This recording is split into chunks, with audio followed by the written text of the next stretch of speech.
Aconteció en los días que gobernaban los jueces, que hubo hambre en la tierra, y un varón de Belén de Judá fue a morar en los campos de Moab, él y su mujer y 2 hijos suyos.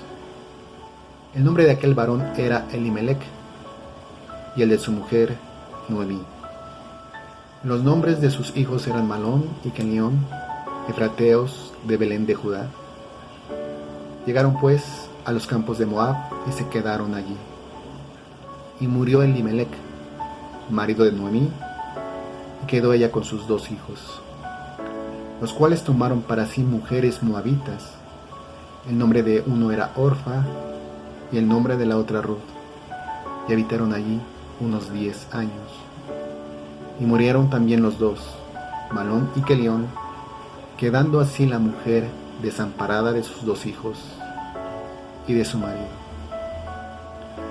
Esta es la introducción del libro de Ruth, y quiero enfocarme en este podcast en una mujer llamada Noemí.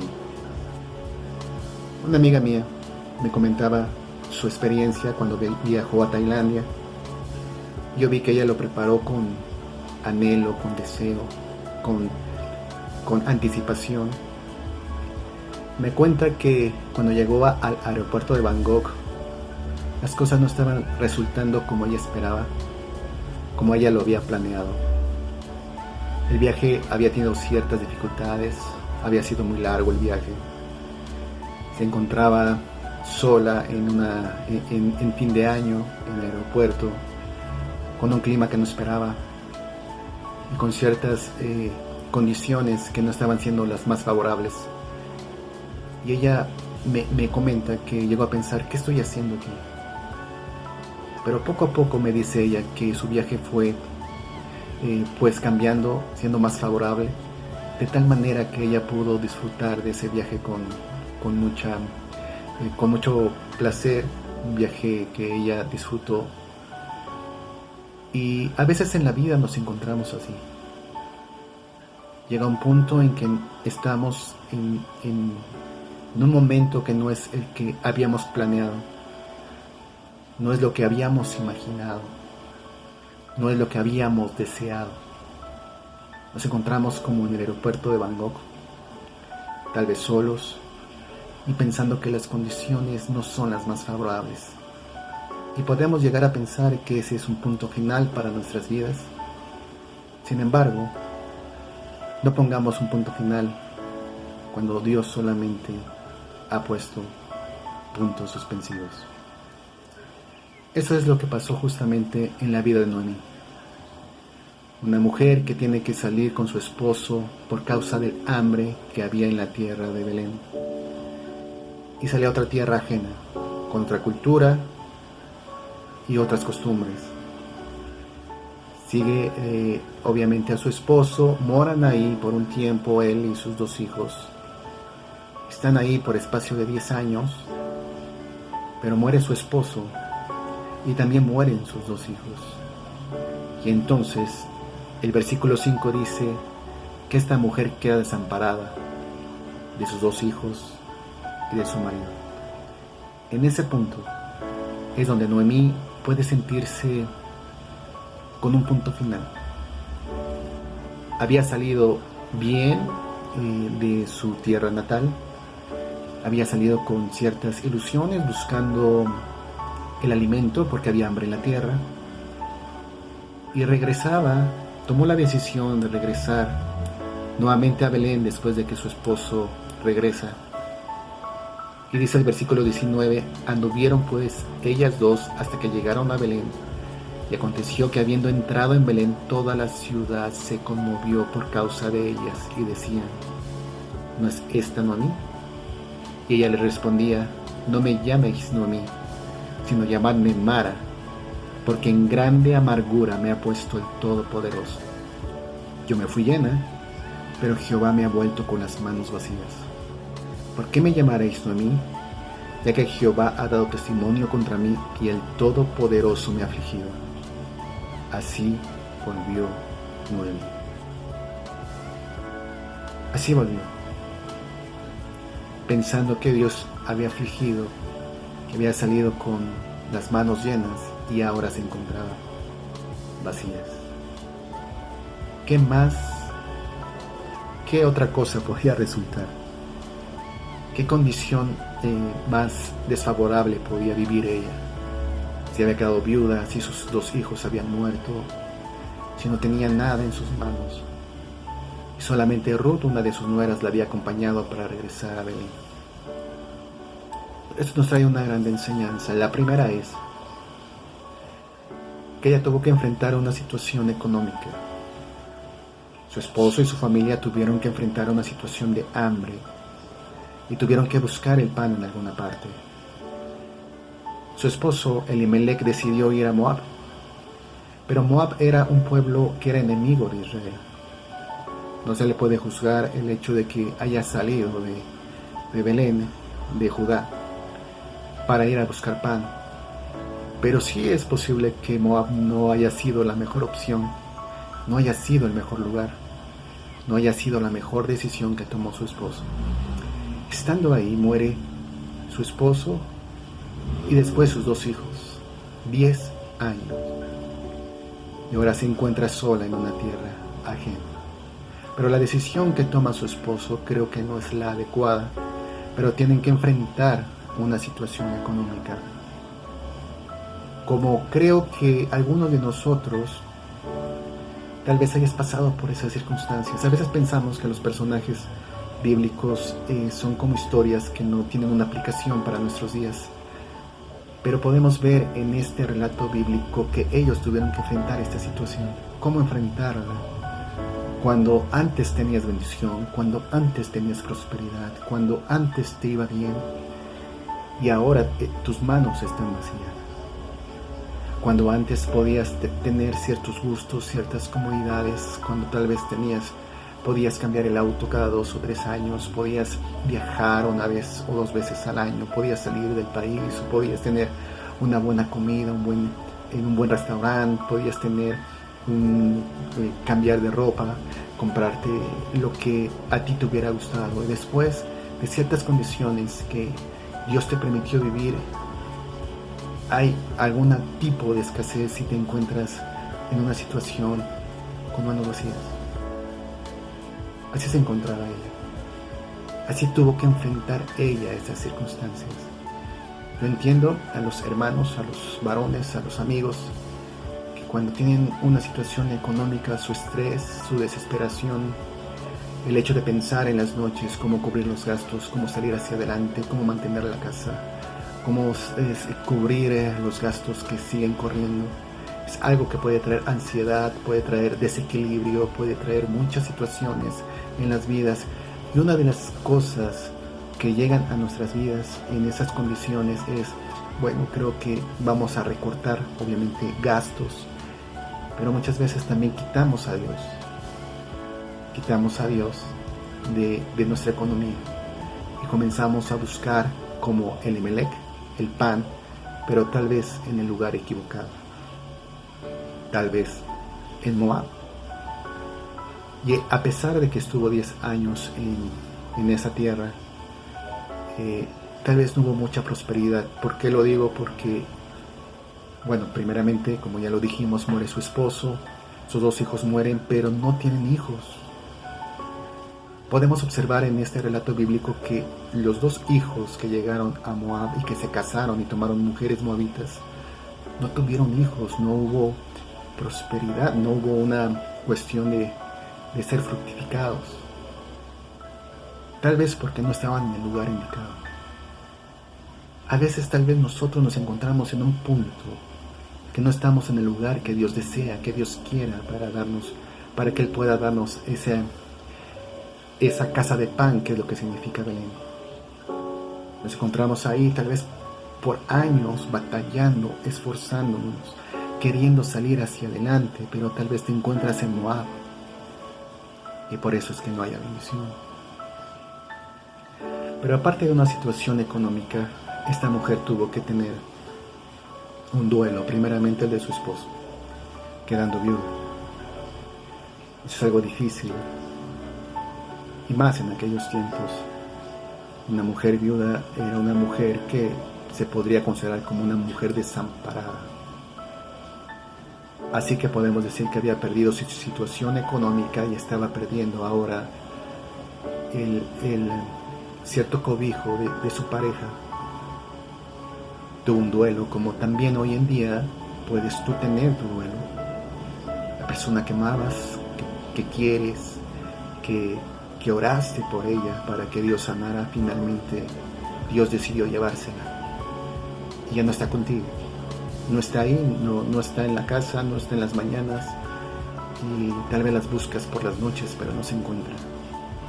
Esta mujer también tuvo que enfrentar ese duelo, esa circunstancia, ese dolor, y aparte estaba en tierra ajena. Después mueren sus 2 hijos. Esa es una pérdida muy grande obviamente para la madre. Perder a un hijo, me imagino que es un dolor muy grande. Quedarse ahí era como decir justamente, Dios me ha afligido, Dios ha permitido que tenga este dolor. Pero una de las cosas que esta mujer hizo, pensando tal vez ella que a regresar nuevamente a su tierra natal, porque escuchó que Dios había visitado a su pueblo para darles pan, o sea, alimento, ella toma una decisión muy importante, y es: regresa a casa. No se queda en Moab, regresa a Belén de Judá, a la casa de pan.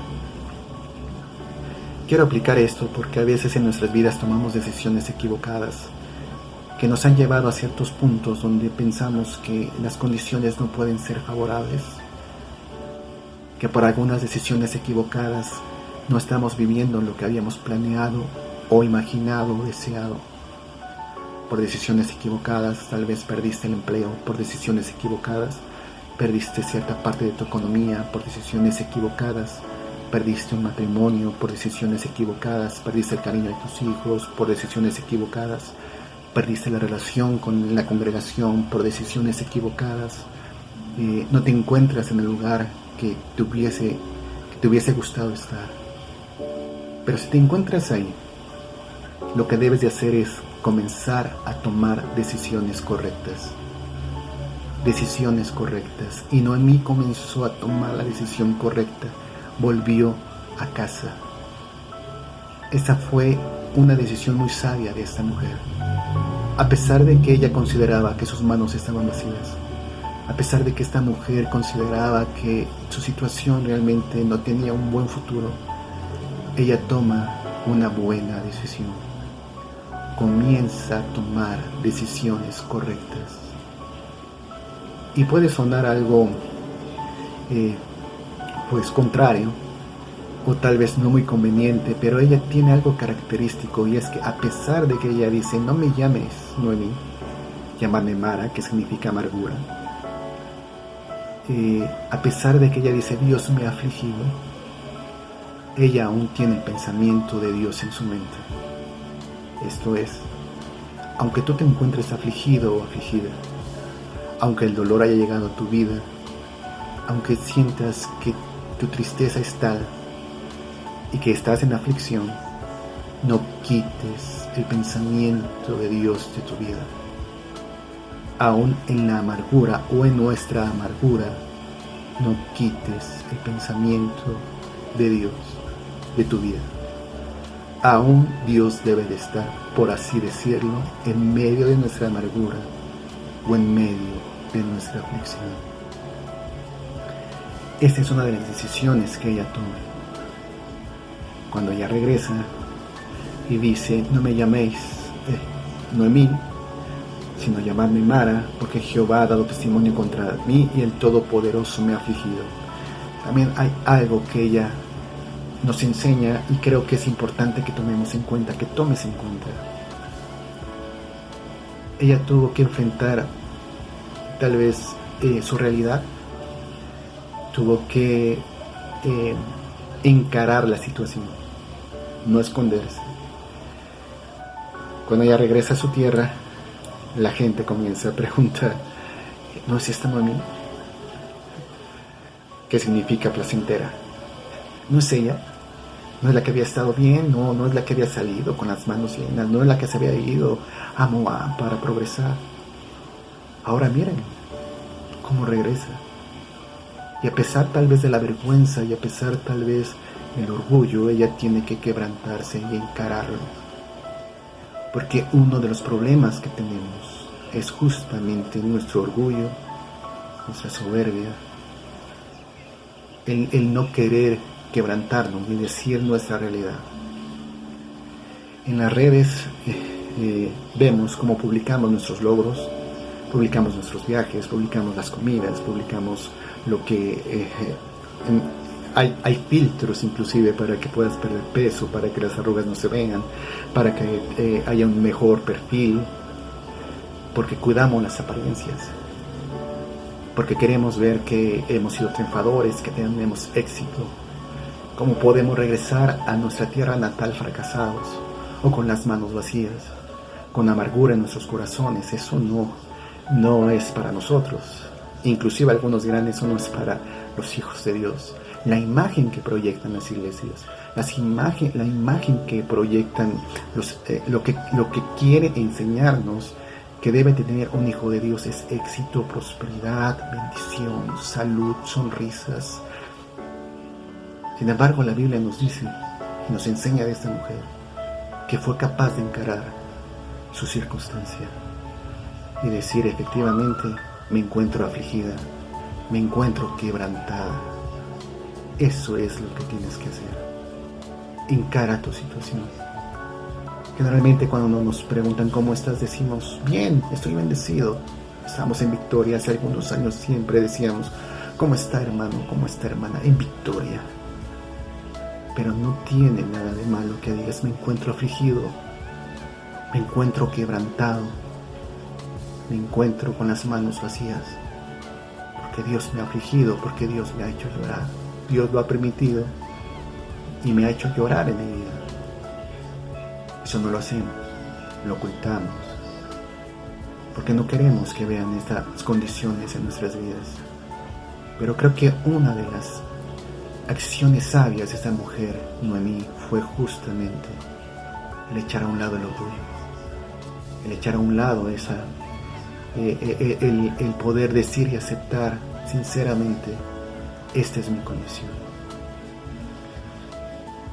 Cuando ella regresa, prácticamente, efectivamente, no tiene nada en sus manos, pero no era su punto final. Aún Dios tenía cosas para esta mujer y para Ruth. De tal manera que si tú estudias este libro te darás cuenta que Dios va a permitir que esta Noemí sea bendecida a través de Ruth por una ley que estaba en la ley de Moisés. Y esta Ruth puede casarse con un pariente cercano de Noemí y pueden gozar de bendición y de prosperidad. Y Ruth se embaraza, o sea, comienza a fructificar, porque está en el lugar donde debe de estar. Comienza a haber bendición porque están en el lugar donde deben de estar y son bendecidas, como no lo había imaginado Noemí, como no lo había esperado, porque no era su punto final, era su punto suspensivo. De esta manera, mi hermano, a veces en nuestras vidas queremos cerrar la Biblia, queremos no frecuentar las iglesias, queremos tal vez decir, no, el cristianismo no es para mí, creo que no estoy en la posición donde debo, creo que mi vida ya ha llegado a su punto final. Pero quiero decirte en esta mañana que no pongas punto final cuando pueden ser puntos suspensivos, que si tú regresas a casa, tu vida puede ser diferente y las condiciones pueden ser más favorables. Una de las cosas que veo que hay en la iglesia, un grave problema, es el orgullo. Por orgullo los pastores no buscan las ovejas, por orgullo las ovejas no regresan a las iglesias, por orgullo no queremos quebrantarnos y dejar que Dios bendiga y guíe nuestras vidas. A veces pensamos que en las iglesias lo más importante son los muros de mármol, son las grandes pantallas, son el buen equipo de sonido, los buenos músicos, los buenos programas, las buenas transmisiones, las buenas imágenes, que el traje combine con el color de zapatos. Pensamos que eso es lo importante, nuestra agenda, nuestros proyectos, nuestras ideas, porque nos enorgullecemos y nos sentimos orgullosos de tenerlo, pero nos olvidamos, hermanos, pastores, que lo más importante en las congregaciones ha sido, es y seguirán siendo las almas que se han alejado, las almas que se han ido de casa, las almas que se encuentran afligidas, las almas que quieren volver. ¿Cómo sabes tu pastor que esa oveja que se fue está esperando que tú le llames, que tú le toques a su puerta, que tú la busques?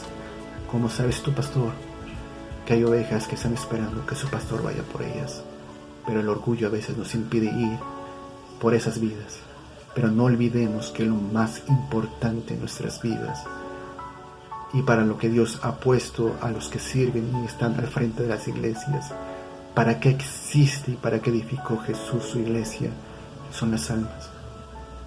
Ahora bien, siempre va a haber alguien que llegue a criticar, ¿no? Va a decir, no, ya regresó la que se fue y se había ido con muchas bendiciones, tenía un ministerio, tenía una buena condición económica, tenía una familia, tenía esto, tenía aquello. Pero que eso no te impida regresar a casa, volver a Dios. Porque quiero decirte algo, puede ser que cantes, puede ser que toques, puede ser que prediques, puede ser que no pierdas ninguna de las transmisiones y aún así estar lejos de casa, lejos de la relación con Dios. Tu corazón alejado, entibiado, no quieres saber de Dios porque saliste herido, dolido, porque te encuentras conmiserándote a ti mismo, diciendo que tu situación es tan lamentable que inclusive ya no deberían de llamarnos por nuestro nombre, sino Mara, que es amargura. Porque de las cosas que esta mujer pierde, también pierde su identidad. Ya no sabe, ya no tal vez reconocía quién era esa Noemí feliz. Como a veces también en nuestras vidas perdemos nuestra identidad cuando estamos en ese punto. Nos vemos en un espejo y no podemos recordar esa sonrisa que estaba en nuestros labios. Cuando vemos imágenes o fotografías de las bendiciones y de los buenos tiempos, pensamos que son personas ajenas a nosotros mismos y que no somos ellos. Nos vemos como una sombra de lo que fuimos, porque perdemos nuestra identidad. Pero Dios te sigue esperando. ¿Por qué? Porque no permitas que esa condición en la que te encuentres, sea cual sea, lejos de la iglesia, tal vez con un matrimonio disuelto, tal vez con un ministerio que hayas abandonado, tal vez con unas condiciones económicas deplorables, no permitas que eso sea tu punto final. Yo te invito a que vuelvas a Dios, porque solamente esa condición, esa pausa, ese momento, son solo puntos suspensivos.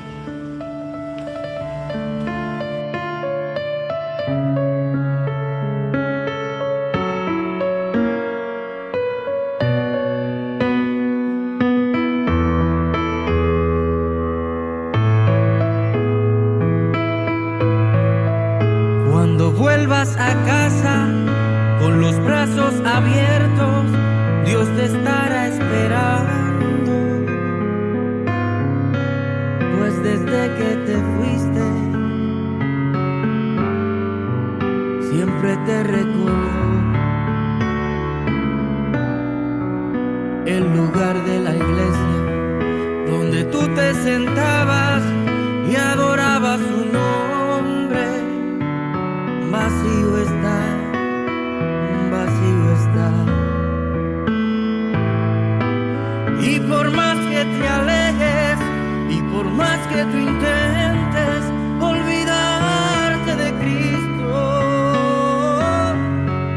no le pidas a Dios que se olvide de ti, pues su hijo eres tú.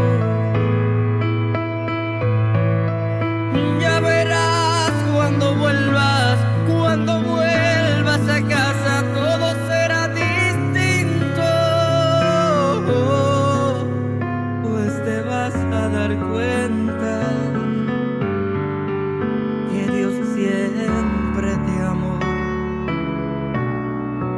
y es mentira del diablo que a ti nadie te ama. No sigas más, no sufras más. Y por más que te alejes, y por más que tú intentes olvidarte de Cristo, no le pidas a Dios que se olvide de ti, pues su hijo eres tú, eres tú. Y por más que te alejes, y por más que tú intentes